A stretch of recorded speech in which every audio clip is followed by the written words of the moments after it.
The Denver Broncos season ended painfully, but far from empty. Amid debates about momentum, fourth down decisions, and projections for the future, it is clear that this team built something real in 2025. With a young quarterback who showed personality, one of the most consistent defenses in the NFL, and a coaching staff that established culture and belief, the Broncos do not leave this year with a sense of failure, but rather with the foundation of a solid project, falling just one step short of the Super Bowl. Especially with the backup quarterback on the field, says a lot about how much this group has evolved. Joe Musso, Bryant McFadden, Patrick Peterson here to examine the future for these Denver Broncos, and now's not the time for them. It is for us. They're going to lick the wounds, but we keep this thing rolling forward. You feel like you got a young quarterback who, after getting this ankle right, is going to be the tent post around which you build. Yep. You have one of the best defenses in the NFL, and you have a head coach that builds that sort of belief year over year. But many coaches say it. You start back from zero. What does that look like for the Denver Broncos? Well, first of all, I think Sean Payton should look into studies on momentum and figure out if momentum is real or not. We heard from him after the game talk about how it felt like we had the momentum, and that's why we went for it on 4th and 1. Some people might say momentum, probably don't rely on that. You're the biggest I got the anti-momentum guy. I got the take the points guy. It's just not real. Okay. Momentum is not real? Don't get him started. Don't get him started. Well, that's for another time. I've walked down this dark alley before. We've gone down that road together. Very real. Okay, all right. Look, the Broncos are going to have about $30 million in cap space. I want to credit Sean Payton and general manager George Payton because what they have done is they've anticipated that the salary cap is going to go up. They've seen how free agency has actually gotten, I don't want to call it worse, but there aren't as many good players out in free agency anymore because teams are saying, wow, it's really hard to draft guys. And so let's go ahead and pay our guys right now. So they've paid their guys early. Okay, when you look at this team, they don't have a whole lot of free agents who are coming up that you're like, oh boy, that's a killer. Yes, you want to re-sign Alex Singleton. Yes, you want to re-sign JFM. And of course, J.K. Dobbins on that one-year contract. Hopefully he checks out medically. And that's a guy that you would like to have back that, of course, they did not have down this stretch run as well. So the other place that they need to add, want to add, tried to add at the trade deadline and couldn't from the Miami Dolphins is a wide receiver. Mm-hmm. They wanted Jalen Waddle, and they wanted him badly, but they weren't going to send off too much draft capital in order to get him. And, of course, didn't really need him to get to this point, obviously. And so I can see them looking at wide receiver. That's the biggest, most obvious need for them. But credit to that front office there for drafting their guys and taking care of their guys so that they don't have a ton of work this offseason. Yeah. I don't know if it exists or not, but we hear these coaches talk about starting anew in a new season. Is there a way to carry momentum or whatever you want to call it from one season to another? How do you use this year to maybe not start at zero next? It's a lot that the Denver Broncos can build off of this season. We saw what their defense has been able to do in consecutive years under Vance Joseph. It's going to be interesting to see if he gets the opportunity to get one of these head coaching jobs that's still open right now. So that's a big question mark on how their defense is going to be coming into the 2026 season. But I'm with JJ 100%. They need a dynamic pass catcher to help out Bo Nix a little bit. I believe sometimes he runs a little bit too much under the stress. I believe when he's back there under the pocket in a Sean Payton's offense, or Sean Payton well-ran offense, when the quarterback, you normally see Drew Brees dissecting defenses, hitting those seam balls, and getting the offense up and down the field, I believe that's something that they're definitely missing, and I can see them going to get one of those receivers if they can throughout in the free agency this year. And also, outside of improving the passing game, the pass-catching position, what about running back? Because this is an offensive line that has 2 All-Pros on the offensive line unit. But the running game has been missing, especially since J.K. Dobbins was injured. When he was in the lineup, he provided the ability to turn a 5-yard run into a 20-plus yard run. The explosive ability that he had really helped the running game. And then when he was injured, R.J. Harvey jumped into the saddle, but he went through that rookie year of growing pains. He really didn't jumpstart the running game. So when you look at in the postseason realm of things with the Broncos, they got outrushed by both teams they played against. The Buffalo Bills outrushed them.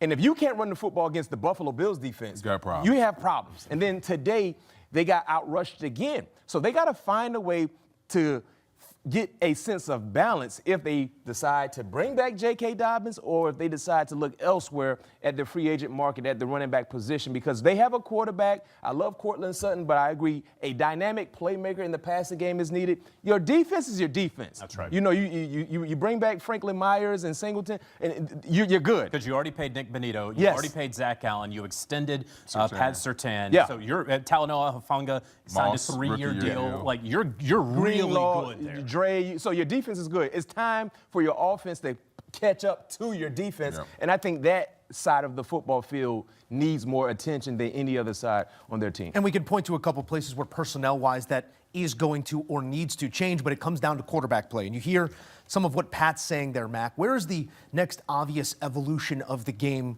for Bo Nix? Because this is Bo's show, and he's showed us that with that late game recognition, with that ability when the pressure is biggest to deliver in those types of moments. But where do you want to see him build out his game, because we are still so young in that career? Just being persistent.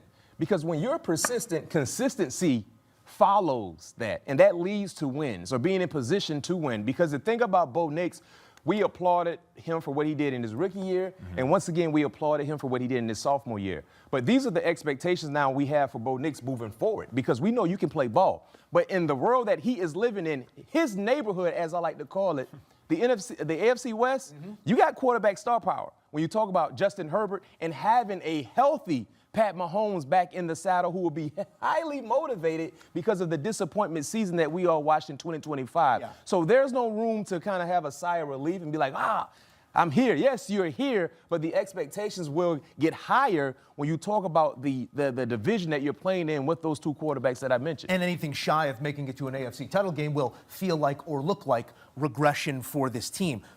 We've talked about it, and I thought we could get through 24 hours not talking about the Chicago Bears, but I draw a parallel there with teams that have won games, in weird ways at the end of games.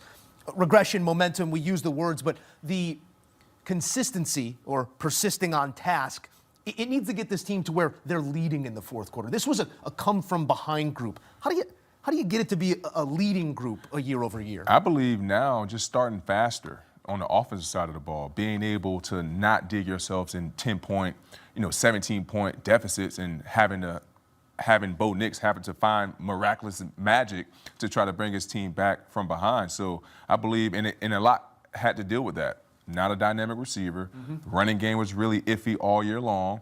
And for the most part, Bo Nix was running for his life, although they had two all-pro offensive linemen on the offensive side of the ball, but he still wasn't real comfortable in the pocket, in my opinion. So it's a lot that, that can go on with that, but at the same time, this is going to be something that they're going to have to keep an eye on, because this can definitely put them, in the back seat here. JJ, it's Bo's show. We know that moving forward, but we just watched Jarrett Stidham try and win an AFC title game. Valiant effort there.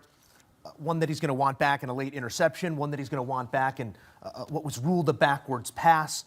When you look at the value of backup quarterbacks, this is not a situation we're going to see often with backup quarterbacks on a championship Sunday. But what do you make of the way that Jarrett Stidham comported himself? We can hide behind a number of different things here, but critique is there for Stidham as well. Sure, of course. But if you were on your backup quarterback in the conference title game, the circumstances are going to be what they are. And I appreciated what Sean Payton did almost from the moment he learned about Bo Nix's ankle last week, where he came out and said, Stiddy's our guy.